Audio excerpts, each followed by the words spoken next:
What's up, you guys? This is Junior Trader, and in this video, we are taking a look at Palantir stock. So I'll go over my position update in this video. I'll also talk about is the structure changing on Palantir as the new move coming, and is this new move back to the upside on Palantir. So we'll talk about all of that in this video, guys. Once I'll let you know that none of this is any financial advice, only for education purposes. You are solely responsible for your own financial decisions and outcomes, okay? So let's start it off with my position update first on this. As you know, I was in this short position here on Palantir, back up from the level of $23.70 almost.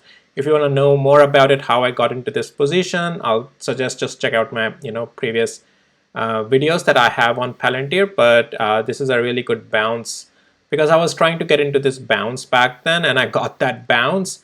And then since it was already in that head and shoulder formation pattern for me, and so I got into that trend line rejection again, and I shorted that. So that's the play I was in. Now, what's the position update? So as you know, I like to take partial profits out throughout the journey, all right, at these significant levels, right? So I took, guys, yep, most of the profits out. Well, as for the update, all of my position is out, the position that I had on Palantir on the short side. Why so? Well, I did take some partial profits at this significant level, first $21.84. Then I took some partial profits around $20.31 at my significant level. And as I was seeing this pattern turn around a little bit, and especially yesterday when I saw, yes, we rejected this level of $21.82, but then we had this green candle instead of a follow-through red candle, right? So the downtrending was starting to get, at least for now, over. So I am fully out of this yesterday in this green candle. So profitable position, but yeah, I'm not holding this position anymore. Do I have a long play on this right now? No. If I would have had that play, I would have talked about it before even I was about to open that play in my video. So no, I don't have a play on Palantir. And why am I out of it? Because the structure is changing, guys. It's on Palantir, to me, looks like, yes, it is already looking an upside play. Now, the thing is that this upside can also turn into choppiness. But the thing is that the short play is not there to that degree as how it was before. This was the short play for me. So just because the short play is of very less probability, at least if unless those levels again break, that I'll talk in this video, I don't want to hold on to this short position anymore.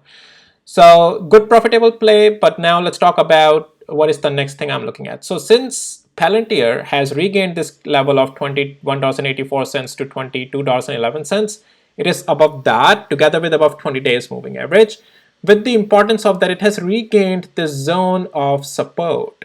All right, it has regained this zone of support, and also it has formed this pivots. Two pivots on the daily interval. This is already, that's why I got out, because it's a higher low, right? And when this candle started to go up, and I'm like, okay, this is forming a pivot, downtrend is getting over, at least for coming days, and we might be looking at the upside. Upside is coming on this.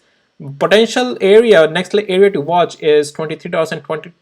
This is the area it may go all the way up there.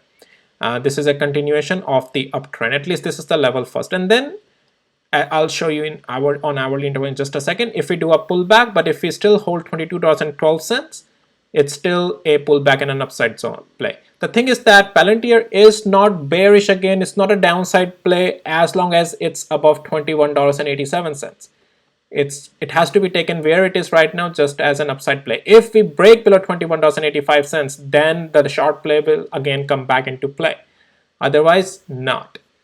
So on hourly interval as well, guys, this thing is out of that trend line rejection, right? So let me take it to the 4 hours interval first.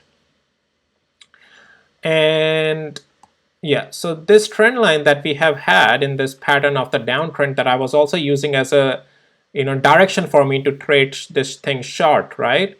And all these rejections that we were having, we have gotten out of it with a higher pivot formed, and that's also another confirmation that, okay, structure is changing to the upside now. Okay, now until where can it go up? And as I talked about on the daily interval, we have a room to go up to this level of $23 almost.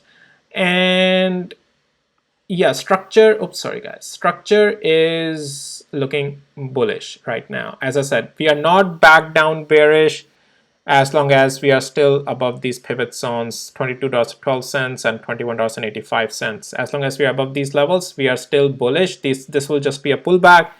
We are also above 200 hours moving average 20 and 50. So yes, Palantir has room to continue higher. Okay. And yeah, that's pretty much it. How high it will go, guys, level by level. Okay. I mean, no one knows what's going to happen in the stock market.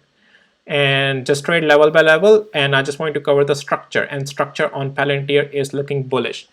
Am I taking this long play? I am not. Why so? As you know, I am not a big fan of taking trades when the price is between 20 and 50 hours, sorry, 20 and 50 days moving average. For me, that's a choppy zone. So it will be mostly likely intraday plays that could be taken, and I'm happy with this money that I have made on the short side.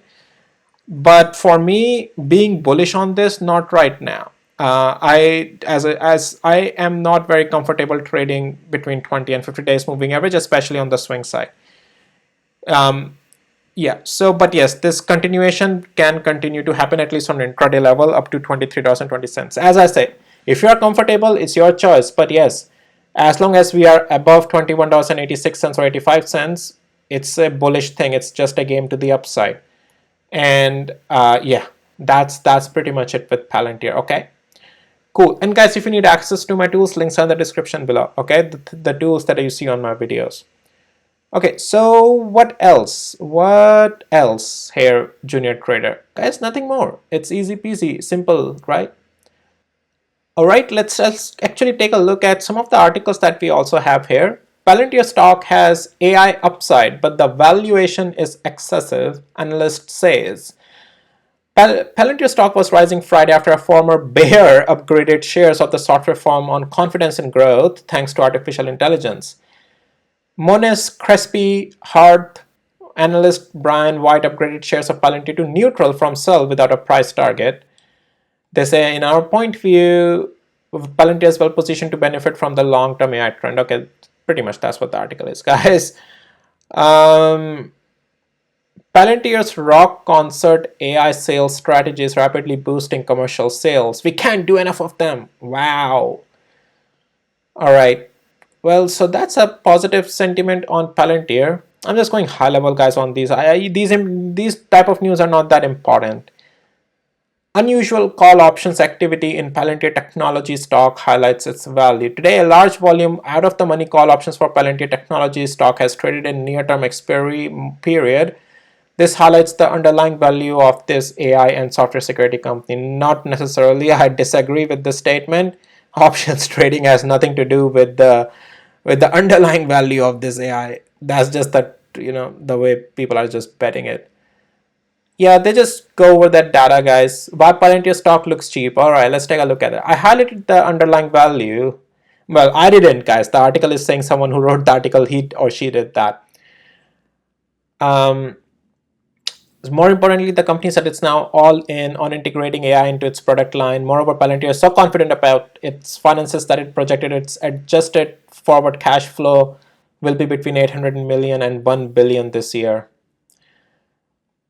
Why this makes these calls worth buying? Okay, guys, I'm not going to go through the article. This is not that important article. They're just trying to associate things just to prove their point, which doesn't hold any proper association, in my opinion. Options data doesn't tell you the underlying value of the stock, my opinion.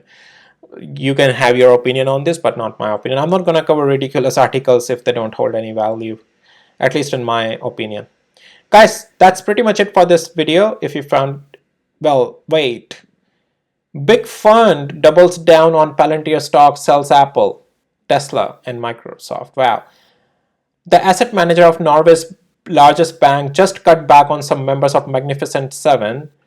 DNB Asset Management cut positions in Apple, Tesla, and Microsoft, and more than doubled a stake in data analytics firm Palantir Technologies in the first quarter. Okay, so they have already bought it wherever they wanted to buy.